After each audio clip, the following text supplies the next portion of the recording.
Hola a todos, nos encontramos aquí desde México con Clery Neira. Clery es vicerrectora de Transformación y Nuevas Soluciones. Ella trabaja en Chile y en Perú. Es una ejecutiva de alto nivel que está con nosotros hoy. Es directora, emprendedora, mentora, consultora y docente. Clery, ¿cómo estás? Muy feliz de estar acá y muchas gracias por esa presentación. En realidad yo soy peruana, ahora trabajo en Chile y bueno, estamos acá en México porque estamos en un evento justo de educación y tecnología. Muchas gracias. Vamos a empezar esta entrevista. Ujú. Clery, has construido una carrera destacada en el ámbito de la innovación y la educación. ¿Cuáles han sido tus mayores desafíos que has enfrentado como mujer en este campo? Bueno, creo que es importante primero contar que yo soy ingeniera informática. Estudié en la época cuando todavía la ingeniería informática recién estaba poniéndose de moda, no existía la carrera. Estudié en un ambiente muy masculinizado, éramos muy pocas las mujeres. Eh, y bueno, posterior a ello estuve trabajando en consultoría, luego en banca y luego llegué al sector educativo. Mi carrera fue una carrera llena de oportunidades y yo creo que las oportunidades las creamos a veces nosotros mismos. Fue una carrera desafiante en el sentido que uno tenía que esforzarse mucho más para poder superar o para poder lograr cargos más importantes y poder asumir roles de liderazgo en la medida que uno iba avanzando. Entonces, mi carrera fue bonita, pero a la vez muy desafiada. Y creo que parte de ello tiene que ver también con cómo los padres van influenciando para que uno también pueda superar algunos desafíos y cada techo que vayamos encontrando podamos ir eh, superando cada aspecto y cada desafío que se nos presente. O sea, ingeniería informática. Sí. ¿Cómo llegaste a estudiar una carrera, como lo dices, donde hay tan poca presencia femenina? ¿Siempre te gustó? Desde que era pequeña me gustó la construcción, los legos, armar cosas, desarmar temas. Siempre fue mi pasión jugar con cosas que eran, o sea, tenía muñecas, pero las desarmaba también para ver qué era lo que había dentro y cómo funcionaban y en fin, cómo articulaban las piernitas y en fin, todo lo que teníamos. Claro. Eh, y cuando yo quise estudiar una carrera, la verdad es que fue muy difícil escoger una carrera. Yo quería primero medicina, bueno, se presentan millones de opciones y yo veía el futuro tan incierto y con tantos cambios y dije, ¿qué carrera puedo estudiar que me permita desarrollarme en cualquier rubro futuro? Y la carrera que descubrí en el camino fue ingeniería de sistemas, porque tú puedes aplicar ingeniería de sistemas para la medicina, puedes aplicar ingeniería de sistemas para la educación, para la banca y varios otros rubros. Entonces, eh, así fue de que decidí estudiar informática. Así empezó todo. Así empezó todo. ¿Y cómo fue tu camino para llegar a ser vicerrectora de innovación? ¿Hubo algún momento clave en tu vida o algún mentor o mentora que haya influenciado? Yo tuve muchos mentores en mi vida. Eh, de hecho, desde que ingresé a la universidad, porque cuando yo ingresé fue muy gracioso porque en Perú los temas socioeconómicos son muy marcados. Y yo decidí estudiar en la Universidad de Lima, que es la universidad más cara del Perú. Mis padres no tenían el suficiente dinero para pagar la universidad y me acuerdo que decidimos que ya no iba a postular. Y en ese momento conocí a una persona que se convirtió en un ángel o un mentor, Luis Santos, que le dijo a mi mamá, señora, permita que su hija postule. Y cuando ingrese, esto va a ser un problema. Ahora no es un problema. Bueno, cuento corto, ingresé. Mi mamá dijo, ok, ya tenemos un problema, ¿qué hacemos? Me veías a mí en la parte de beneficios, pidiendo becas y otras cosas más. Me ayudaron mucho en la universidad y luego una fundación suiza me pagó toda la universidad. Entonces, yo creo que a veces es importante asumir ciertos riesgos. Y si no hubiera sido por él, yo tal vez ni siquiera hubiera estado estudiando en la Universidad de Lima y hubiera sido otro mi destino. Luego de estudiar ahí, avancé y tuve también mentores en el grupo consultor donde trabajé, que fue KPMG. Luego trabajé en la banca y conocí mucha gente y creo que Lo importante es de que uno tiene que ver qué cosas te faltan para poder seguir creciendo o cuáles son las personas que tú admiras dependiendo el nivel en el que estás. Y cuando tú admiras a alguien, la idea es buscar encontrar a esa persona, conectar para, para también uno mismo motivarse o inspirarse. Entonces, encontré mucha gente que me permitió luego llegar a ser vicerrectora. Cuando yo trabajé en Perú, en el mundo educativo, hubieron dos mujeres que marcaron mi vida. Una de ellas fue Mariana Rodríguez, que fue la directora de UPC, UPN, Cibertec, ella estuvo a cargo de la presidencia, y otra mujer que fue Marisol Suárez, que fue mi jefa, gerente general de UPC y, bueno, presidenta en Perú. Mujeres muy fuertes, muy resilientes, muy luchadoras, muy claras, inteligentes.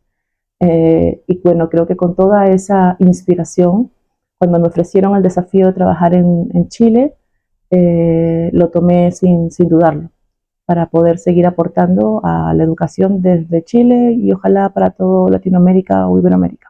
No, aquí lo estás haciendo poco a poco. Y con esto viene la siguiente pregunta, que es, en tu experiencia, ¿qué habilidades esenciales o son esenciales para que las mujeres asuman estos roles de liderazgo en la innovación y la educación? Yo creo que es importante que nunca dejemos primero, de estudiar y de aprender cosas nuevas. Yo sí estudié mi carrera de ingeniería de sistemas, pero me acuerdo que nunca paré de estudiar. Cuando decía, bueno, en el tema de la banca, por ejemplo, en Perú, yo trabajaba como auditor y trabajé en la parte de Enterprise Risk Management y había un presupuesto para capacitación, pero por algún motivo la gente no se capacitaba y me acuerdo que preguntaban, ¿quién se quiere capacitar? Y levantaba la mano. Entonces estudié muchísimo, estudiaba fuera de horario de oficina, sí, pero me encantaba. Eh, Luego estudié 2 maestrías, ahora ya, bueno, estoy doctorando también en un tema de administración. Entonces creo que el tema de aprender es importante. El otro tema importante es conectar, generar networking, porque eso te acorta pasos. Entonces yo me puse una meta al inicio de tener una sesión de networking por lo menos al mes, antes de llegar a Chile. Cuando llegué a Chile, como era nueva y tenía que reconectar con el mundo empresarial, gobierno, en fin, me puse la meta de tener 2 sesiones de networking a la semana.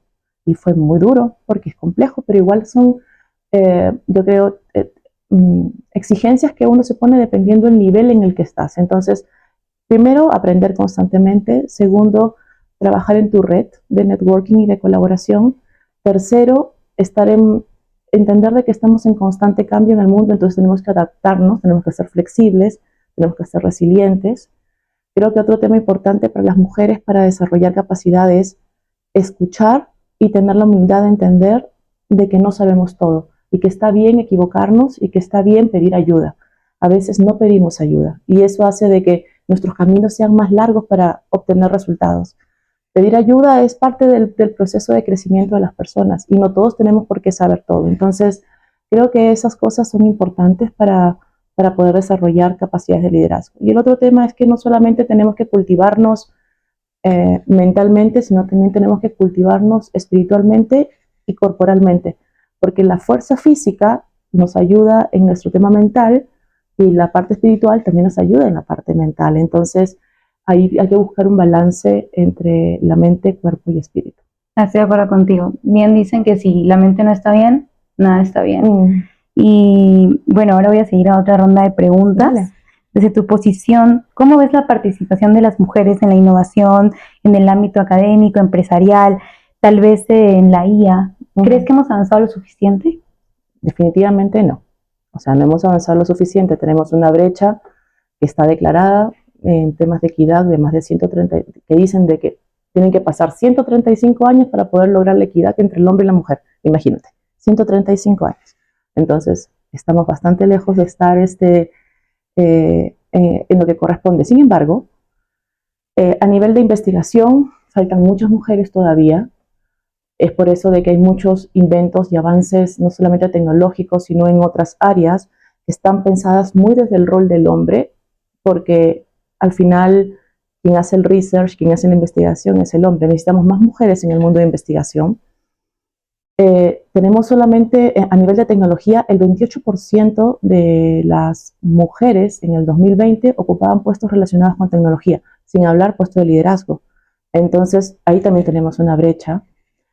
Y tenemos desafíos importantes en lo que viene en el mundo. Mira, el mundo, hay un señor que a mí me gusta, bueno, me gusta leer mucho de él, que es Ray Kurzweil. Él es músico, científico, investigador, trabajó en Google muchos años. Y él dice que en este siglo nosotros no estamos viviendo 100 años de progreso, sino estamos viviendo 20.000 años de progreso.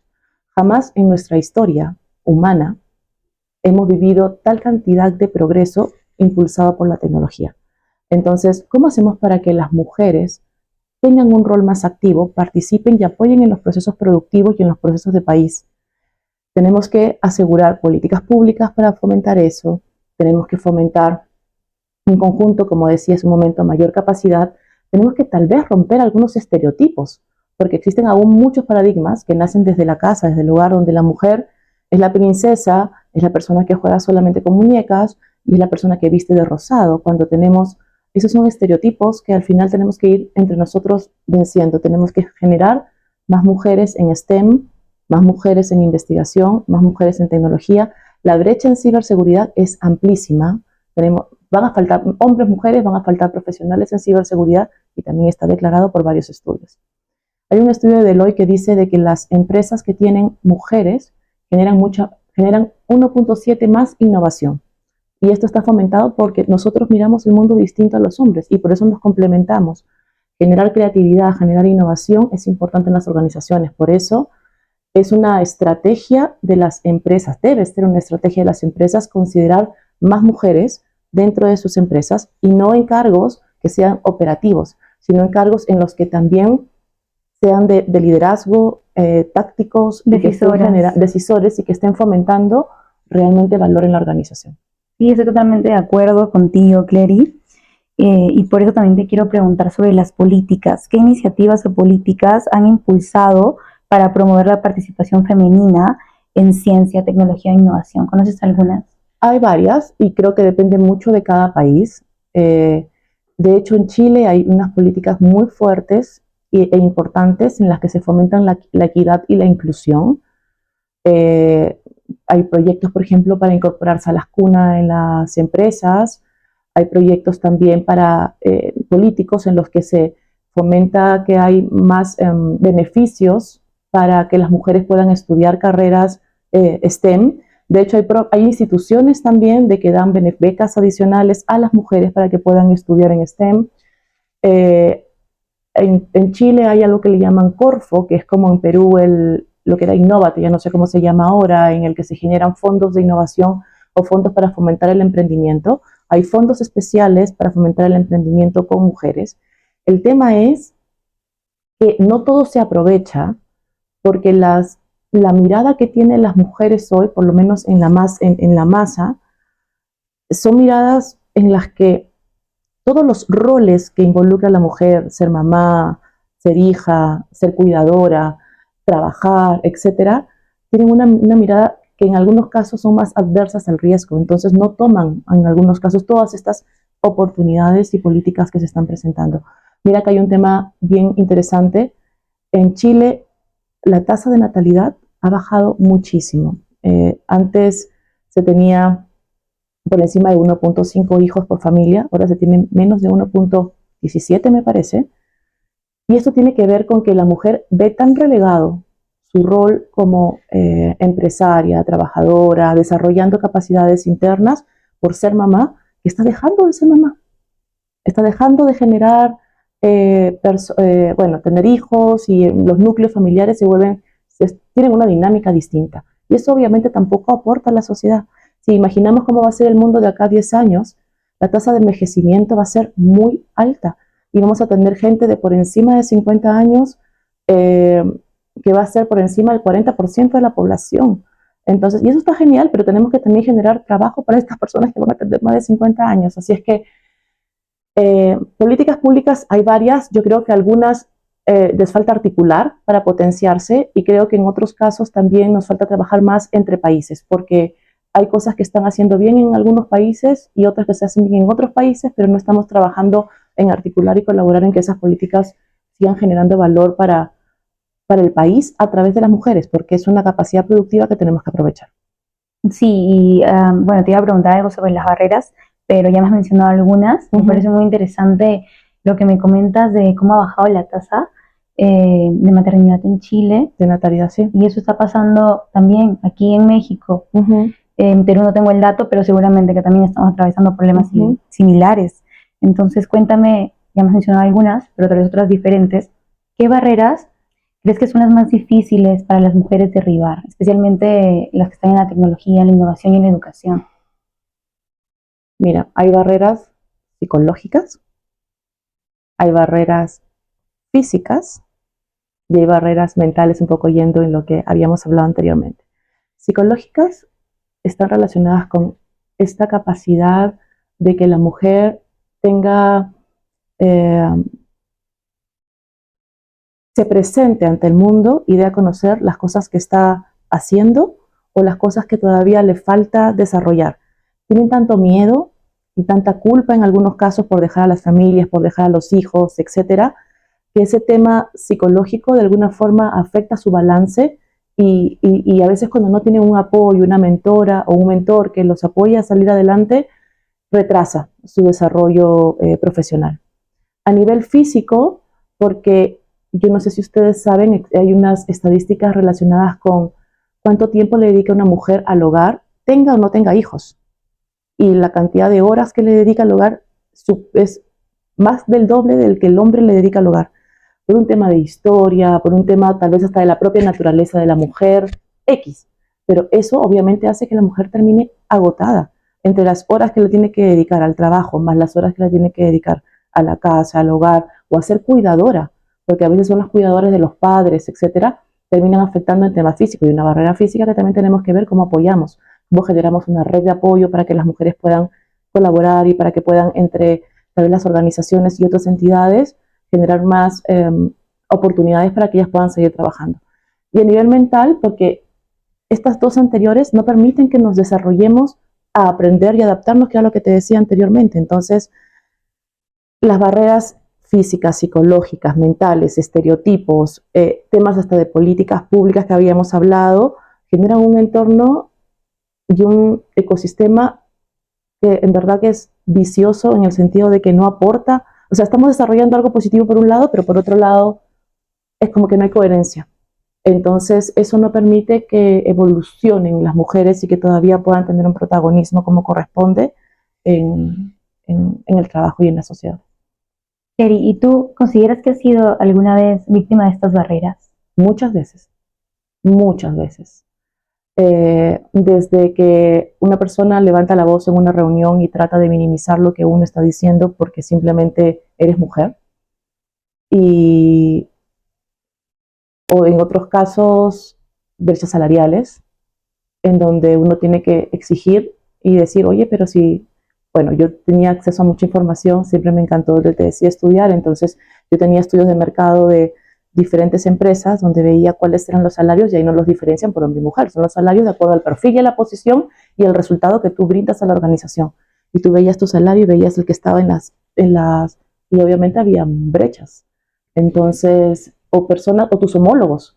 Yo trabajaba en una empresa, empresas internacionales casi toda mi vida, transnacionales, y tenía homólogos con la misma posición que yo, solamente que ellos eran hombres y ganaban a veces hasta 30% más que yo. O temas, por ejemplo, en entrevistas de trabajo que te dicen, ¿y tú quieres ser mamá? ¿O ya eres mamá? ¿Y cuánto tiempo vas a poder dedicarle al trabajo realmente? Entonces, esos son temas que afectan porque eh, uno es mamá, pero igual tiene que seguir desarrollándose profesionalmente.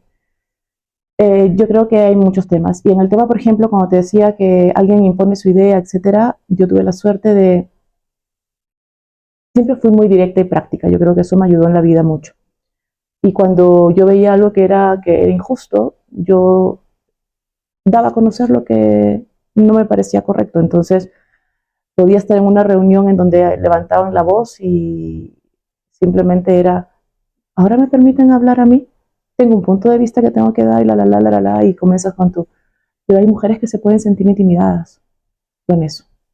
Y es muy fácil sentirse intimidados en un entorno muy masculinizado. Es muy fácil.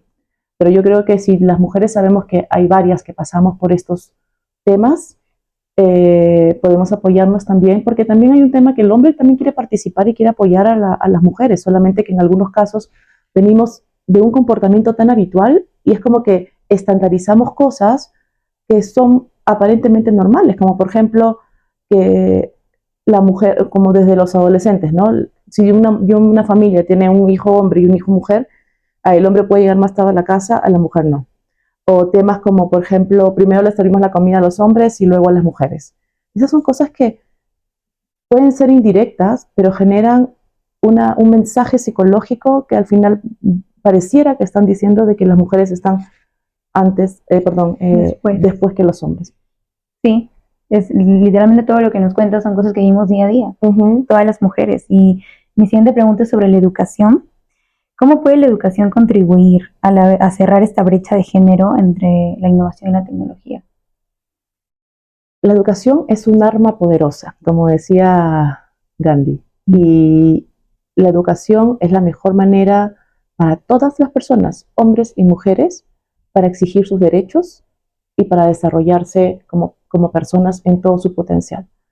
Yo invito a las personas a leer libros, a buscar, hay mucha información hoy en día en internet también para poder capacitarse, hay cursos que son open, que son abiertos y que te permiten aprender.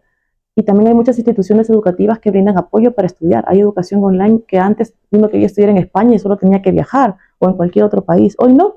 Hoy puedes acceder a esa educación, es mucho más globalizado y puedes acceder a precios que son realmente más cercanos a lo que a veces se puede pagar en una realidad latinoamericana. Entonces yo invito a las mujeres a estudiar, a capacitarse, a aprender. Yo recuerdo esta película bueno, no sé cómo se llama, pero era La Sociedad de los Poetas Muertos. Y yo decía, ¿y por qué esta Sociedad de los Poetas Muertos o por qué estas sociedades en las que preparan a las personas solo son hombres? ¿Por qué no tenemos mujeres que tengamos, por ejemplo, clubs de lectura, mujeres que estén desarrollando capacidades entre ellas, mujeres que fomenten realmente tener mentoras? Tenemos que ponernos metas, porque si no nos ponemos metas hay cosas que siempre, acá hay un tema importante que también puede ser una barrera. La mujer prioriza a todo el mundo. Prioriza a la familia, prioriza a los padres, prioriza a los hijos, prioriza el trabajo y no se prioriza a veces ella misma. Y parte de priorizarnos significa que nos cultivemos. Entonces la educación es parte de ese cultivarnos. La educación es el camino más rápido, necesario, directo para poder fomentar cambios de pensamiento y para poder seguir aportando a la sociedad, como decía hace un momento. Sí, tienes mucha razón, Clary. Y por eso te quiero preguntar sobre cuál es tu visión sobre el futuro de la innovación en Perú. ¿Qué papel jugarán las mujeres en este futuro?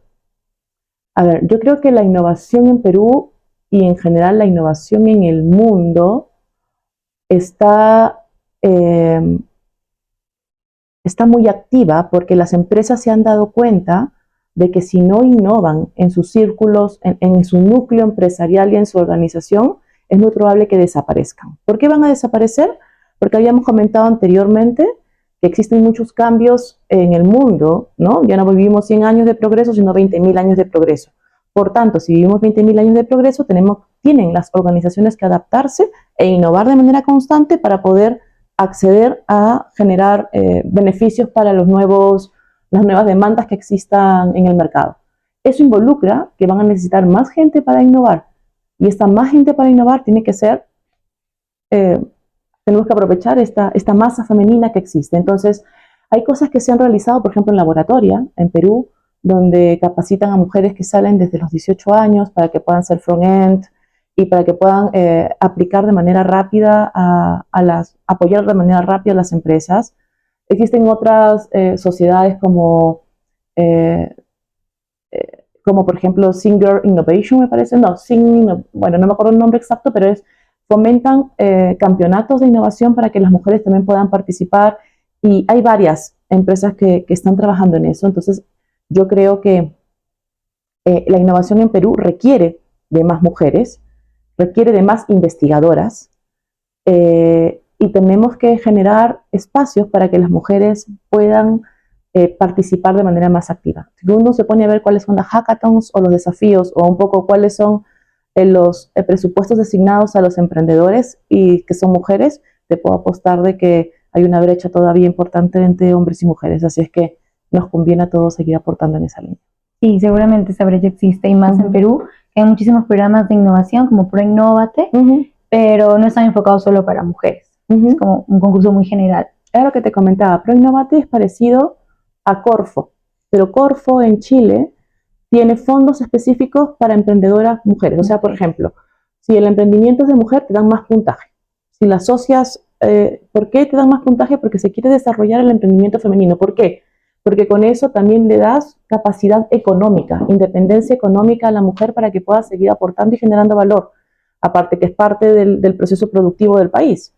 Claro. Así es de que yo creo que hay que apoyar un poco más a las mujeres ahí con fondos, capacitaciones, hackathons. ¿Por qué no una hackathon destinada solo para mujeres y desafíos para poder apoyarlas y entender cuáles son las brechas o cuáles son las necesidades que tienen estos grupos, ¿no? Siguiendo un poco con esta línea, un poquito más de consejo inspiracional, ¿qué consejo le darías a estas mujeres que quieren hacer carreras en tecnología, quieren participar en proyectos de innovación, pero tienen miedo por esta brecha y por todas esas barreras que nos comentas? Lo primero que les diría es de que la tecnología es un mundo maravilloso. A veces uno tiene miedo porque piensa que es difícil, o que voy a estudiar mucho cálculo, no sé, determinados cursos. Paso a paso uno va superando cada obstáculo y creo que la tecnología nos abre muchas posibilidades, igual que la innovación, porque como decía hace un momento, puedes trabajar en cualquier rubro. Yo sugeriría a las mujeres que se atrevan si es que les da miedo estudiar una carrera completa, que se atrevan a llevar algunos cursos, certificaciones, diplomados. Hay algunos mitos y sombras que la tecnología es difícil y solamente es para gente que tiene un IQ superior o que es más inteligente. No, esto tiene que ver con esforzarse por aprender. Y el otro tema es, si me equivoco y si fallo en algún curso, no importa porque puedes volver a tomarlo y vas a avanzar y vas a aprender. Nadie nació sabiendo todo y todos tenemos la posibilidad de aprender y a veces subestimamos nuestras capacidades. Entonces, invitaría a que prueben, a que lo hagan, a que sean resilientes, a que sepan de que cuando una puerta se cierra, siempre otra se abre y que paso a paso podemos conseguir grandes resultados.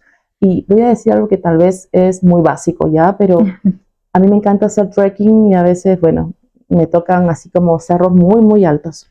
Y cuando veo la punta del cerro, digo, uy, o sea, ya me cansé.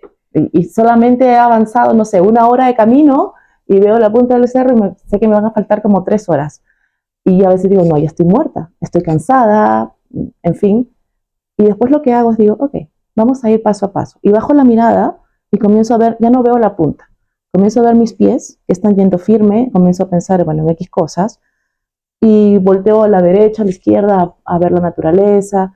Y a veces está bien tener claro hacia dónde vamos, pero a veces también es bueno, para que no te agotes y pienses que está muy lejos, verte a ti, ver tus pies, ver que estás avanzando paso a paso y que sí estás logrando resultados. Por último, pararás un ratito, te sentarás y luego continuarás el camino. Pero a veces hay gente que ni siquiera lo intenta porque ve la meta muy lejana. Entonces ponte metas más cortas, pero el punto es no dejes de avanzar. No dejes de avanzar porque si dejas de avanzar, hay algo que tenemos en contra todas las personas y es el tiempo. Entonces, el tiempo va a ser es nuestro mejor aliado, pero también nuestro peor enemigo. Así es que aprovechemos el tiempo como corresponde. A veces perdemos mucho tiempo en redes sociales innecesariamente. Dedíquense a separar su tiempo para las cosas que realmente les interesan y van a ver de que les va a alcanzar. A mí me ha ido mejor cuando he tenido varias actividades que hacer, entre la universidad, el trabajo, que el gimnasio y otras cosas. Mi tiempo era como, wow, maravilloso, me alcanzaba. Pero cuando yo misma no me colocaba actividades, era como que mi tiempo se perdía. Solamente estaba en la universidad y era como que sentía que no, o solo en el trabajo. Entonces, ¿a cuánto pueden llegar y cuáles son sus límites? Solo lo conocen ustedes mismos. Así es de que aprovechen el tiempo. Eso creo que es un tema importante.